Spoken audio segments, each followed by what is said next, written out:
প্রধানমন্ত্রী অনেক হবে, অনেক আসবে, প্রেসিডেন্ট অনেক হবে, অনেক আসবে, সেই হিসাবে তোমাদের আমি ভালোবাসি, তোমরা জানো।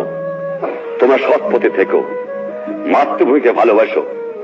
মনে রেখো, তোমাদের মধ্যে যেন পাকিস্তানের মেন্টালিটি না আসে।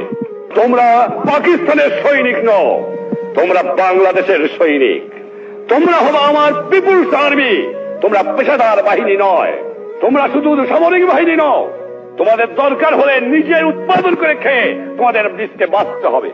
এটা হবে আমার জনগণের বাহিনী, এটা হবে পিপুলস আর্মি, এটা পাকিস্তানের পেশাদারি আর্মি হবে না। এইদিকে তোমাদের খেয়াল রাখা দরকার। আর যেখানে অন্যায় অবিচার দেখবা, চরম আঘাত করবা, ন্যায়ের পক্ষে দাঁড়াবা, গুরুজনকে মেনো, সৎ পথে থেকো, শৃঙ্খলা রেখো, তাহলে জীবনে মানুষ হতে পারবা। একথা তোমাদের ভুললে চলবে না।